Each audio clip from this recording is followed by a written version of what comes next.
jembatan iki. Jadi dalam waktu beberapa 1 menit 2 menit ngliwati 2 jembatan lho.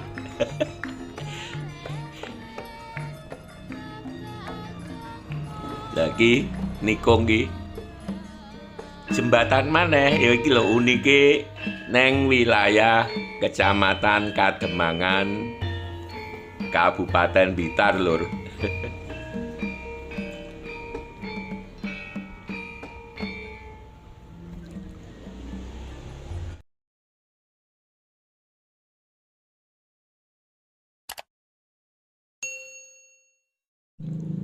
Assalamualaikum warahmatullahi wabarakatuh. Piye kabare dulur-dulur kabeh, muga-muga tansah sehat lan lancar rezekine. Ngarep iku jembatan Ngujang dulur-dulur kang proyek pembangunane ngarep mburi karo jembatan alun-alun Kota Kediri. Lah lokasiku wektu iki nanggone wilayah Ngantru Kabupaten Tulungagung. Jadi yen jembatan kuwi lurus arah kota Tulungagung, dina iki dulur-dulur bakal takjak blusukan liwat dalan arah Blitar dulur-dulur. Mergo dina iki aku pengen perjalanan saka Tulungagung wilayah Kecamatan Ngantru mau sampai masuk wilayah Kabupaten Blitar. Sejatine dalan iki ya wis pangananku kaya sego jangan lur, maksudku zaman tahun pertengahan 90-an, 2000-an biyen dalane ora kaya ngene iki lur. Separone wae gedene terus aspal ning rusak. Kanan jalan kuwi Kali Brantas dulur-dulur kang uga asale saka Kutha Blitar, sumbre ana ing wilayah Kabupaten Malang. Kali Brantas mau saka Tulungagung bakal liwat Kutha Kediri, terus akhirnya muara nenggone wilayah pantai utara Pulau Jawa dulur-dulur. Jos lur dalane ning yo ora iso kalem-kalem lur, soale tujuan utawa perjalanan sing tak liwati iki bakal cukup adoh, terus aku yo bakal mlebu-mlebu liwat desa-desa. Sawetara isih Kecamatan Ngantru dulur-dulur Kabupaten Tulungagung.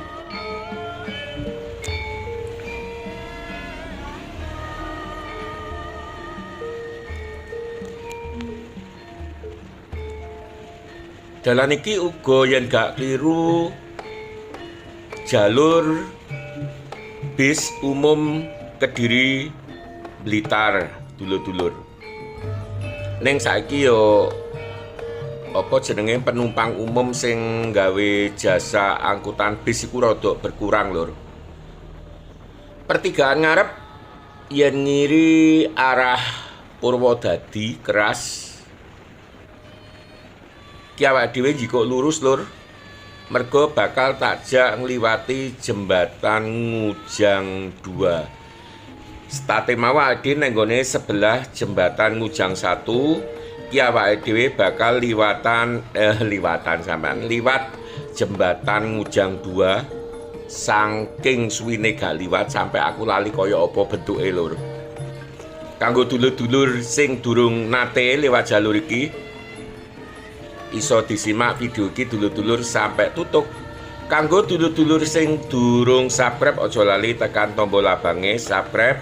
Terus yen nonton video iki aja lali ninggal pesen sanajan sithik wae. Terus uga video iki dibagi utawa di-share nang gone dulur-dulur lan kanca-kanca liyane. Jembatane belok kanan lur. Yen lurus uga bakal tempo Blitar dulur-dulur. Ning tujuan utamaku pancen bakal liwat jembatan Ngujang 2. Dadi awake dhewe iki gak ngliwati kota Tulungagung lur.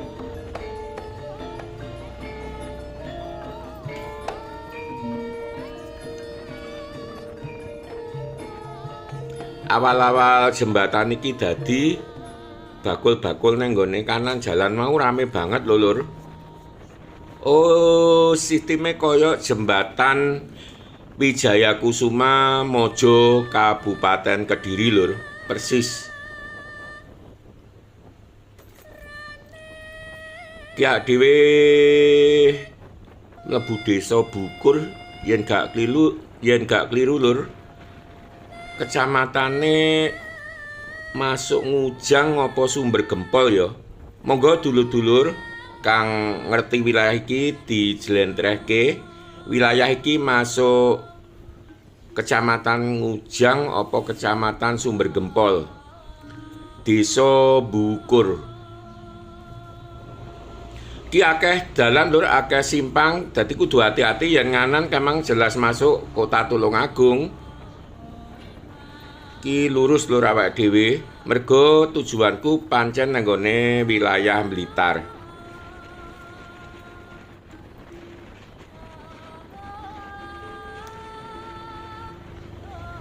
Aku iki karo milang-miling goleki identitas daerah Lur. Dilalah kok ya jarang ono SD ya, biasanya SD kan luwengkap banget. Ono wilayah kabupaten atau kota, kecamatan sampai desa. Utawa papan nama kelurahan utawa kantor desa ngono ya lengkap alamat. Iki wis sejauh iki yen tak delok kilometerku wis mlaku sekitar 10 kilometer Lur ki mau sampai mulai start saka jembatan Ngujang 1 sampai kene iki.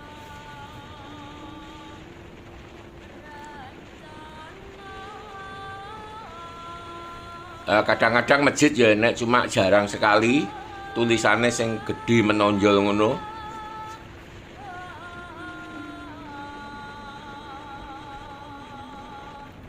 Oh anu Lur, yen gak keliru ki wis masuk wilayah Kecamatan Sumber Gempol, Kabupaten Tulungagung, sing sisih pinggir lor Lur. Ana desa saklirapan mang desa Sambirobyong ngono, kecamatane Sumber Gempol.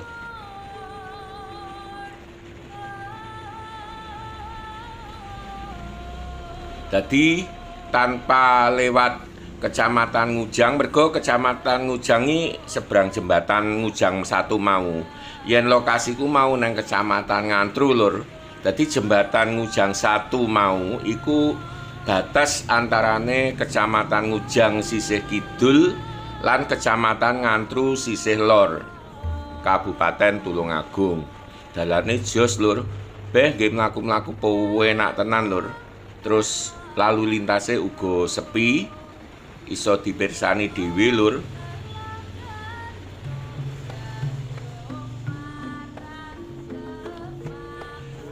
Wis pokoke ora takon-takonan, sing penting arah kidul utawa wetan. Mergo Blitar iku secara wilayah lokasine neng sisih etan Kabupaten Tulungagung Lur.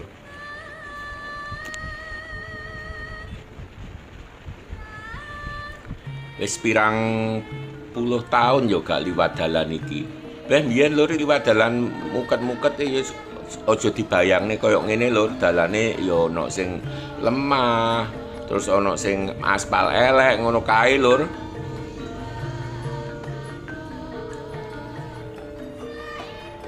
Ya niki cor terus aspal hot mix gantian Lur.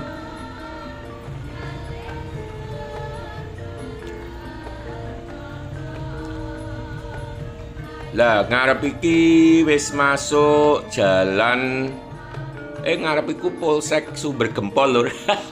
Jalan raya Tulungagung Blitar Lur, jalur bis iki yen saka wilayah Tulungagung Blitar.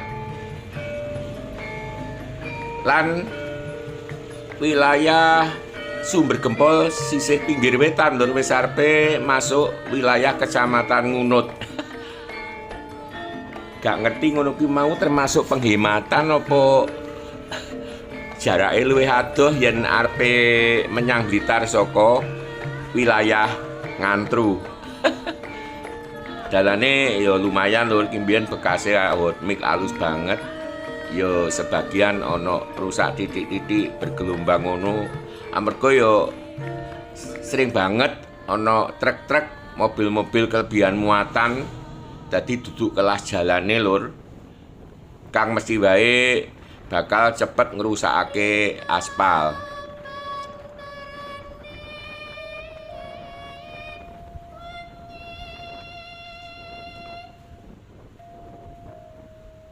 Ki wis masuk wilayah Kecamatan Ngunut dulur-dulur. Ki wilayah pusat kota Kecamatan Ngunut-Ngunut. Ngunut-ngunut sampean. Aku sering banget liwat kene iki lho yen pengen setat nang gone berbagai pantai nang wilayah pantai selatan. Dadi setat saka Ngunut iku iso nang ndi lur. Terus dalane nang pantai iki ya tergolong enak yen liwat kene. Cukup gede lur Kecamatan Ngunut.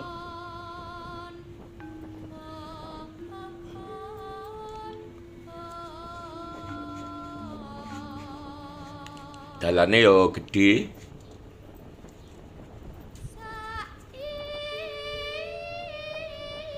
Aku mbiyen nih sempat salah tafsir, tak pikir Ngunut lho masuk Kabupaten Blitar.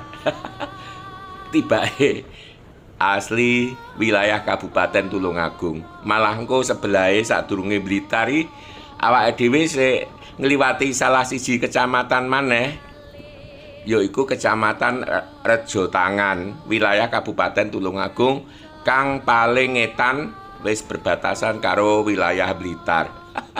Lah ngono kok Ngunut dianggep Blitar ya lah ya wis salah besar. Wong jenenge salah persepsi piye meneh lur.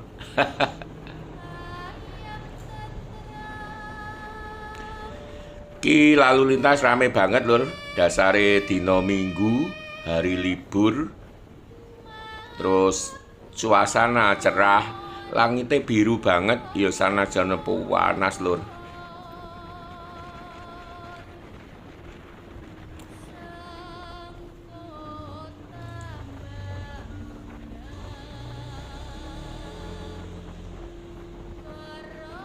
Kiri jalan mengenek masjid anyar wapi lur.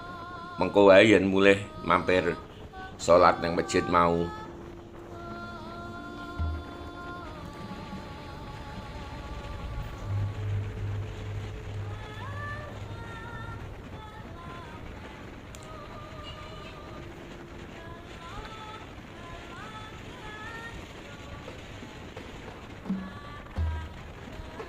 Gede lur Kecamatan Ngunut lur.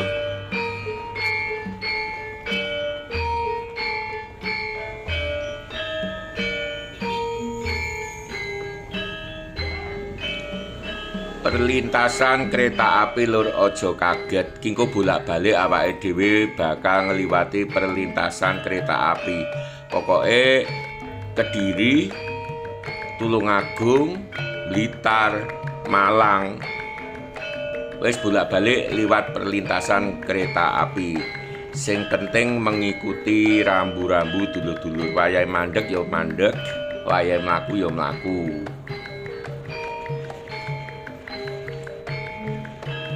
Ki mulai keluar, mulai minggir lur saka wilayah Kecamatan Ngunut Kabupaten Tulungagung. Aku ngenteni gapura pembatas ora ketok-ketok. Dadi lek gum enek gapurane pembatas yo sik wilayah Ngunut.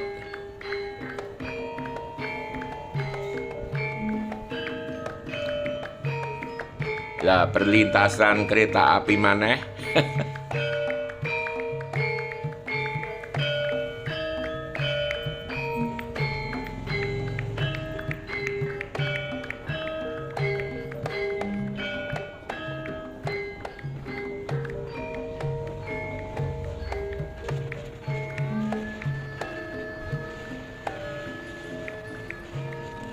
Lek ngene iki ya gak iso lur kon kalem-kalem nemen, soalnya malah mengganggu pengguna jalan lainnya.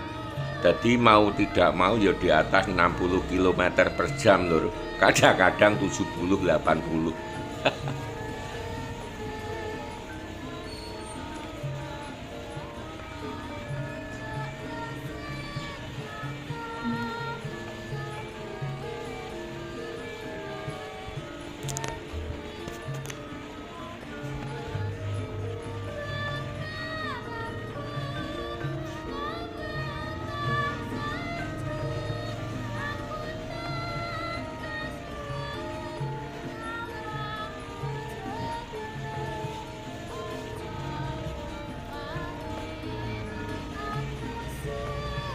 iki kekurangane mung siji lur.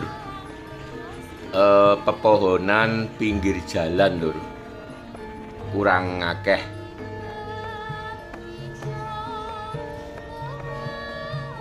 Lintasan kereta api dudu deh.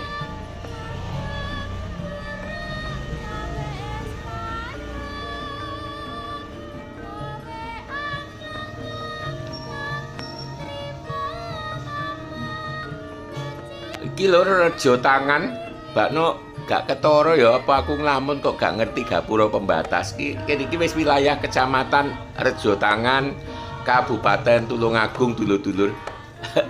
Perlintasan kereta api mbuh sing kepiro, ketelu apa kepiro ki mau. Wilayah Kecamatan Rejo Tangan iki paling pinggir lur, tumrap wilayah Kabupaten Tulungagung kang berbatasan langsung karo Kabupaten Blitar. Dalane lumayan lur, alus 90%, ya enek beberapa kerusakan kecil di sana sini, wajar lur.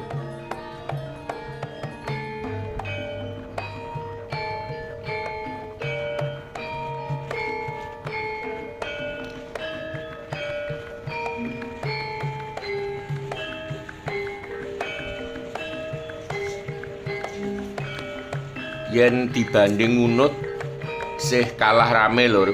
Pancen Ngunut iku salah siji wilayah kecamatan terbesar di Kabupaten Tulungagung lur.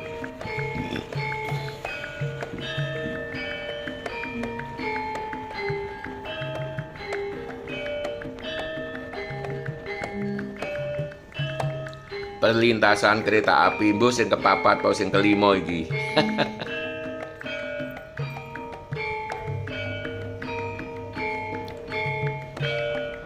Sepur komuter lur saka Surabaya, Malang, Blitar, Tulungagung, Kediri, Pare, Jombang, Surabaya. Kereta 15 ribuan lur. Murah, bersih, aman. PT KAI Indonesia. Layanan publiknya bagus. Sawetara isih Kecamatan Rejo Tangan, Kabupaten Tulungagung.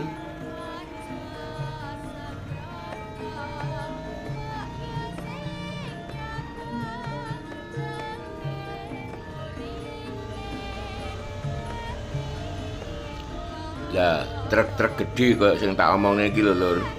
Ijo iki lho. Gak ngerti ngene iki pembangunan jalane apa ya wis memperhatikan kendaraan-kendaraan seberat apa sing arep liwat.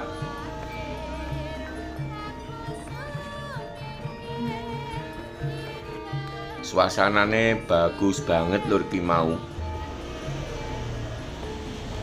Muga-muga ora udan. Soale ketoke yen koyok ngene suasanane tujuanku engko gak mung neng Blitar tok dulur-dulur, bakal dilanjut.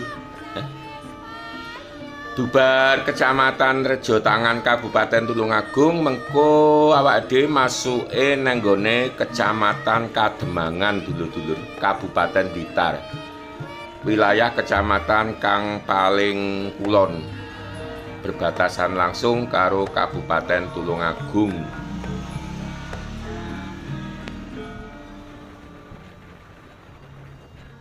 Ngarep lur enek gapura.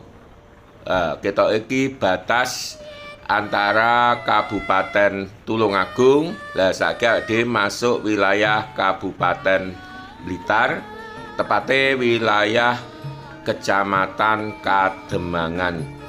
Iki batase. Salah siji wilayah kecamatan favoritku uga amarga yen nanggone beberapa pantai selatan kuwi setate aku sering saka Kademangan kene iki lur. Terus nek Kademangan uga ana wilayah muket-muket, terus nek jembatane apik tenan dilungkas teko lur.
Kecamatan Kademangan, Kabupaten Blitar, Jawa Timur.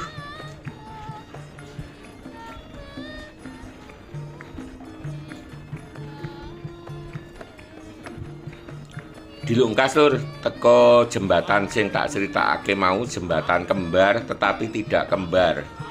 Piye karepe? Monggo yen penasaran tetep tonton video iki sampai tutup lur. Terus tak elingne maneh kanggo dulur-dulur sing durung subscribe, monggo tekan tombol subscribe supaya aku tambah sregep nggawe video lur.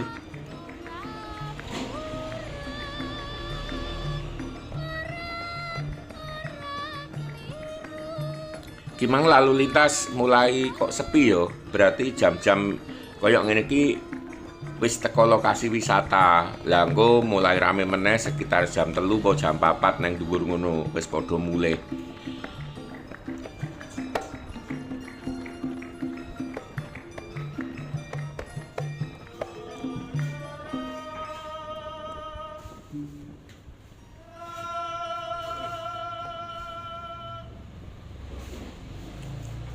Ngarepku lur jembatane sing tak omongne.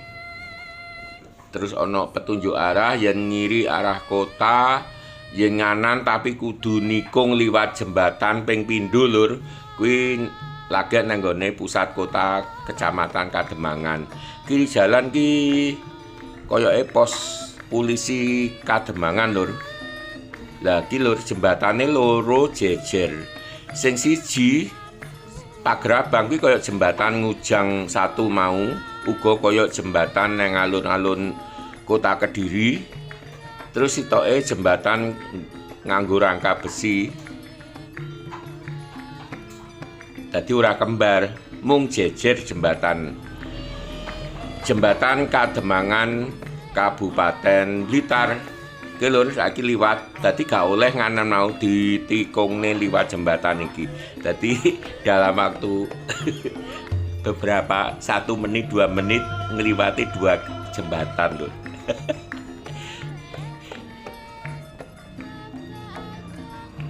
Lagi nikung ki jembatan maneh ya iki lho unike neng wilayah Kecamatan Kademangan, Kabupaten Blitar lur.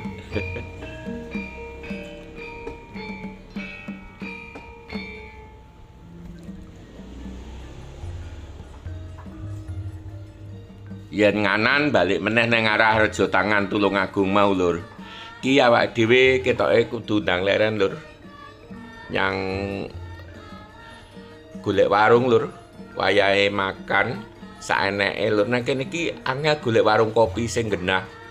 Enake ya warung-warung modern, ayam, bakso, mie ngono ki lur, wis padha ning ndi-ndi ngono kuwi.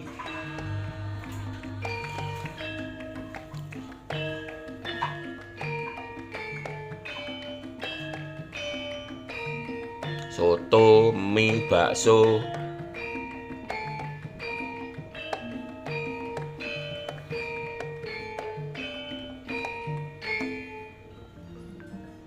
Pemenah dina Minggu lur akeh toko tutup. Ya warung-warung akeh sing tutup uga lur.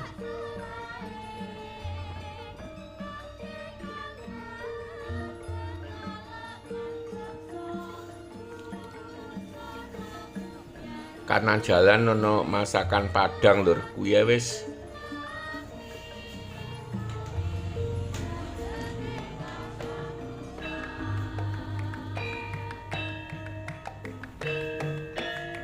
kilo lur.